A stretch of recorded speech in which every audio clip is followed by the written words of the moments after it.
सबसे पहले तो आज के केस का जो फैसला आया है इसके पाकिस्तान तहरीक इंसाफ की एक तो ऑब्वियसली बानी पीटीआई की जाती जिंदगी है, जाती जिंदगी के मामलात, प्राइवेट जिंदगी के मामलात अब सियासत के अंदर खुलकर आ रहे हैं। इससे पहले भी बहुत सारी सियासी जमातों के बहुत सारे सियासी लीडरान को अपने जाती मामलात को सामने लेकर आना पड़ा, लेकिन अब इसके ऊपर कानूनी एक ऑब्वियसली अदालत की तरफ से फैसला आ चुका है। पाकिस्तान तहरीक इंसाफ के लिए 5 दिन पहले इंतखाबात से पहले ऐसा फैसला आना क्या इंपॉर्टेंस रखता है?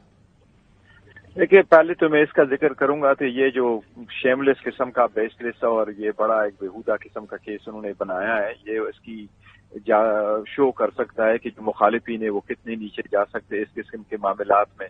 क्योंकि पहले एक बंदे को अरेस्ट किया गया, पर्चा कराया गया और पर्चा करा कर फिर उसको आज़ादी दिलाई गई और 2 हफ्ते के बाद आकर के वो ये केस फाइल करता है और अपने बच्चों की माँ पे कोई इल्जाम लगाता है, जो 6 साल बाद वो इल्जाम लगाता है। लेकिन ये निजी जिंदगी में इस किस्म के जाना, हम सबको होश के नाखून लेने चाहिए कि इस किस्म की निजी जिंदगियों में जाना जो कि इवन अदरवाइज बिल्कुल बेसलेस है और गलत केस है। हमने एविडेंस में भी वहां पेश किया था लेकिन हमें एविडेंस की इजाजत नहीं दी गई।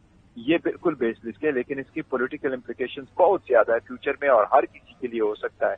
कोई आएगा वो कहेगा कि मैं इसकी ये भी होंगे। सीआरपीसी के 342 सेक्शन के मुताबिक, I am sorry I am cutting you short barrister साहब, लेकिन सीआरपीसी के सेक्शन 342 के मुताबिक जज साहब ने पूछना होता है कि क्या एविडेंस और विटनेस लेकर आएंगे। ये एक तरीकाकार होता है अदालत का।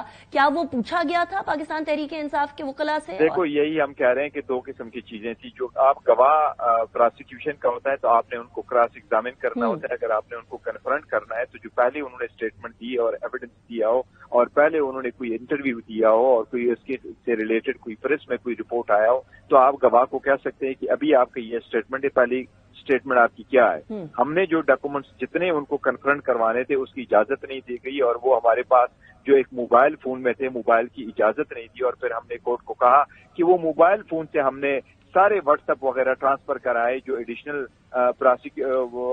सुपरिटेंडेंट है जेल का, उनको हमने ट्रांसफर कर लिए। तो वो कह रहे नहीं, आज मेरा फोन काम नहीं कर रहा। जब हम वीडियो प्ले करना चाह रहे थे फिर जज साहब ने कहा कि इसमें स्पीकर नहीं, और बड़ी मिन्नतें कर करके ऑलमोस्ट आधे घंटे के बाद जज साहब ने बड़ी दबे दिल के साथ वो थोड़े से प्ले कर लिया कि यस इसमें स्पीकर मौजूद है। तो ये एक तो पहले ये नहीं दिया गया और 342 की जो स्टेटमेंट रिकॉर्ड करवाई गई उसमें बिल्कुल कैटेगोरिकली हमने कहा, फिर जज साहब को एक्सप्लेन भी किया कि देखो हमारे ऊपर इल्जाम लगाया गया और ये एक एविडेंस लेके आया और घर का एक फर्द भी आया है। हम भी उसी घर के फर्दों में से किसी एक को लेके आना चाहते हैं ताकि वो बताए, एक स्पेसिफिक एविडेंस आपके सामने आ जाए। एक न सिर्फ ये कि वो एविडेंस करे बल्कि आपको with respect to the data आपको सारी चीजें हम भी साबित कर सके कि ये देखो इस वक्त क्या हुआ था। क्योंकि पॉइंट ये है कि तलाक कब हुई है, निकाह कब हुआ है, तो मुख्तसर सा पॉइंट है। अब इसको इस तरह ले दे। अच्छा, अगर इवन इस बात की इजाजत नहीं थी। अभी फैसला एप्लीकेशन इक्विटल की दे दी और जजमेंटों का सहारा लेकर के कोर्ट को कहा 10 मिनट के अंदर अंदर डिसमिस हो गया। तो इस किस्म का अगर आप ट्रायल कराते हैं तो फिर तो ट्रायल का फायदा ही कोई नहीं। ट्रायल तो इस पर्पज के लिए होता है कि अक्यूज इनोसेंट है ताकि अनलेस एंड अनटिल वो प्रोसिक्यूशन बियॉन्ड रीजनेबल डाउट उसको प्रूव कर सके। ठीक है। आप उसके मैसेज पे भी ऐसे इल्जाम लगा रहे हैं जो सिर्फ और सिर्फ आप उनको प्रेशर में लाने के लिए कर। अच्छा, वैसे मेरे लिए खातून बहैसियत खातून ये चीज बड़ी अलार्मिंग है कि मेरी जो है वो पर्सनल चीजें या ऑब्वियसली जो खवातीन की एक माहवारी होती है उसको डिस्कस किया जाए अदालत के अंदर। लेकिन अब मसला ये है बैरिस्टर साहब, I am sorry I am cutting you short, लेकिन मसला ये है कि जब आप लीडर बन जाते हैं तो प्राइवेट वाली चीजें तो खत्म हो जाती हैं, सारी चीजें अनफॉर्चुनेटली पब्लिक हो जाती हैं। लेकिन अब जो फैसला आया है पाकिस्तान तहरीक इंसाफ का, इसके ऊपर क्या लाहे अमल होगा? क्या जाकर अदालत ऑब्वियसली सिविल जज, सीनियर सिविल जज कुदरतुल्लाह साहब ने ये फैसला कुदरतुल्लाह साहब ने फैसला दिया है, तो इसके बाद ऑब्वियसली इसके बाद बड़ी अदालतें भी हैं। कब चैलेंज करेंगे? इंतखाबात से पहले करेंगे, इंतखाबात से बाद करेंगे? क्या लाहे अमल होगा पाकिस्तान तहरीक इंसाफ का? नहीं, इंशाअल्लाह ताला इसको इलेक्शन से पहले हम चैलेंज करेंगे प्रोवाइडेड अदालतें खुली हो, क्योंकि 5 को छुट्टी है और 6 को शायद अदालत खुल जाए या ना खुले। तो अगर हमें सर्टिफाइड कापी और सारी लवाज़िम पूरी होगी तो हम जल्द से जल्द अपनी अपील फाइल करेंगे और अपील के साथ ही हम जो बेल के लिए दरखास्त होती है और इसकी जजमेंट और सेंटेंस की सस्पेंशन की है वो भी हम अदालत में फाइल करेंगे। वो बहुत जल्द हम फाइल करेंगे और समझते हैं कि अगर फ्री फेयर ट्राइब्यूनल के सामने ये आया तो इंशाअल्लाह ताला फौरन ये जजमेंट खत्म हो जाएगी। اچھا بیر صاحب، توشہ خانہ کیس کے اندر فائنینشیل کرپشن کا الزام لگ گیا. ایکچولی فیصلے کے تناظر کے اندر تو ثابت ہو گیا عمران خان صاحب پر.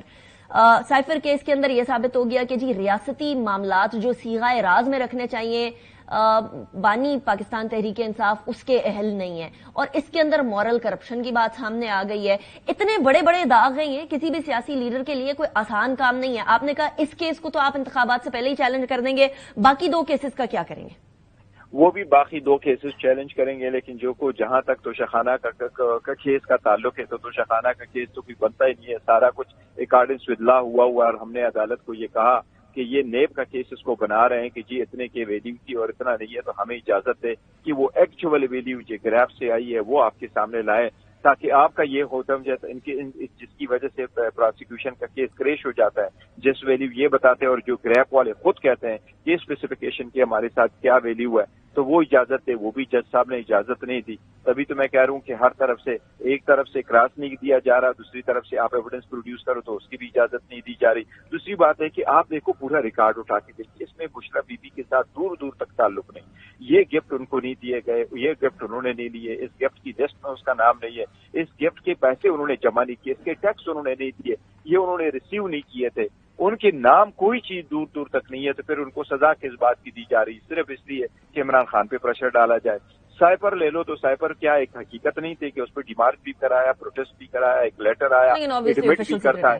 اب صرف یہ بات کہ اگر آپ سائفر کو لے کے جاتے ہیں تو سائفر ایک وزیر اعظم کی رسپانسبلٹی نہیں ہے کہ وہ پبلک کو بتائے کہ کس قسم کے وہ ڈاکومنٹ آئے تھے. کیا ایک وزیر اعظم کے آفس میں آیا ہوا ایک لیٹر، ایک پیج جو بالکل ضروری ہو اور ہر ڈاکومنٹ وزیر اعظم کے آفس میں آیا ہوا ضروری ہے، کیا پرائم منسٹر اپنے ٹیبل پہ رکھے گئے فائل کا ذمہ دار ہے کہ وہ اس کی سیکیورٹی رکھے، یا وہ ایک رولز کے مطابق ایک اور ڈپارٹمنٹ ہے اس کی ہے؟ اچھا ویسے وہ تو obviously پبلک کرنے کے اوپر تو آفیشل سیکریٹ ایکٹ آ جاتا ہے نا ویر صاحب، لیکن اب